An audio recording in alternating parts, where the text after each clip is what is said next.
In Lautoka, a church service was held at the Coronation Church, attended by families of retired and former peacekeepers, members of the Defense Forces, civil servants and the public. Minister for Youth and Sports Honorable Lieutenant Colonel Laisenia Tuitumbo was chief guest at the celebrations in Lautoka.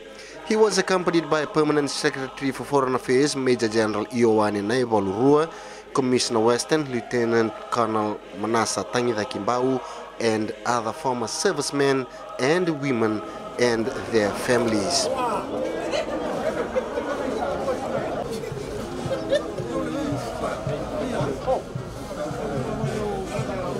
On Monday, June 11th, 2018, Lautoka came to a standstill to mark Fiji's 40 years of peacekeeping under the United Nations with a march through the city.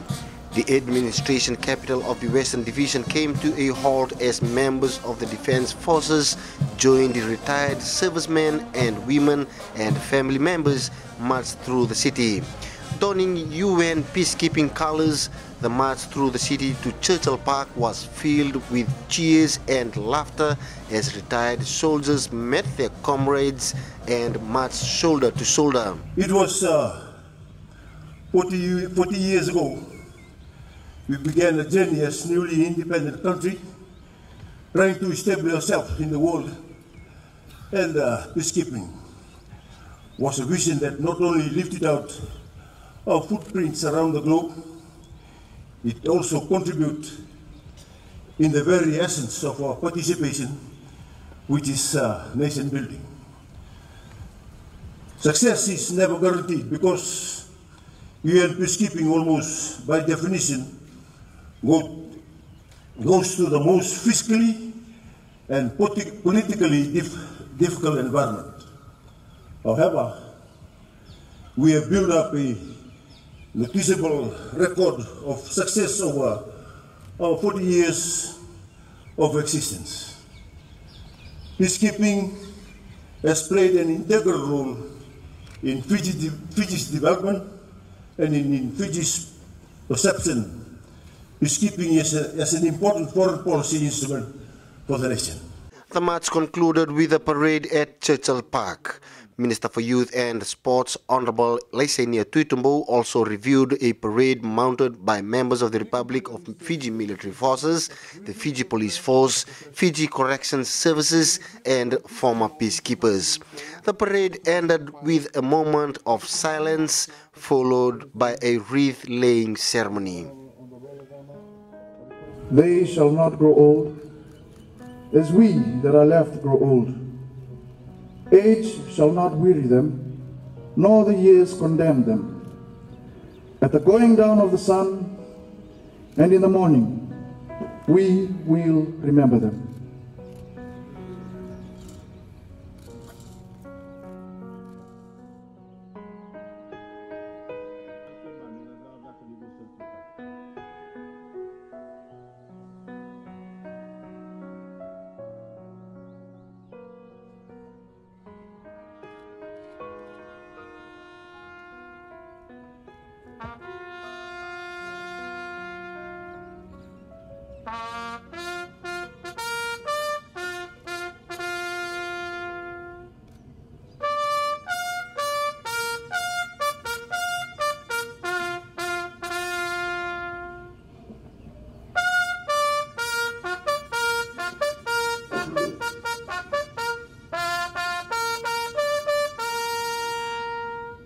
His Excellency former President of Fiji, Brigadier General retired Ratu Epeli Nailatikau, who led the 1st Fiji Battalion to Lebanon in 1978, also joined his comrades at the event. For many like Brigadier Nailatikau, it was a moment to cherish and revisit. Yes, peacekeeping has given us the opportunity, to interrelate with the other nations in the world, and especially those that are under the peacekeeping,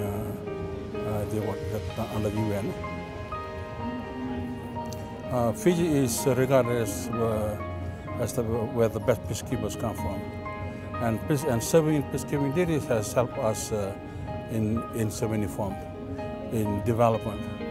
The reason for going to Lebanon was to assist the United Nations Development Program, for the development in Fiji. That's why we went. And when we went, bulk of what we paid for by the UN went into development. Serving peacekeeping has opened the doors for us. It has also elevated some of our personal Fijians to higher positions with the UN. And then we become recognized. I enjoyed mission also, and it was a good exposure for me as a female officer, and it was a very good opportunity for exposing our work experiences as in Fiji Police Force. They sacrifice their lives for peace. Yeah? Peace throughout the world, also peace in our country. Yeah? That was the main reason why we went. It's good. Eh? We are satisfied with that. We are happy with that. Because we have given some back to the country and to the world. I'm really glad. I'm really glad then when the officers called me that we're having a UN Day. I live in Nandi. I came out here just to be part of the celebration. And it's given me this satisfaction. To me, it's worth every minute that I was separated from my family. Every pain and heartache that I felt when I was away, leaving my children, especially the young ones, leaving my wife and my family, leaving my parents, going away and serving peacekeeping duties. And for the government to be able to set aside a day, that's great. I'm really grateful for the government for what they've done. Following the parade, a luncheon was held for all the attendees before a Sebu Sebu was presented to Ratu Epeli by his comrades.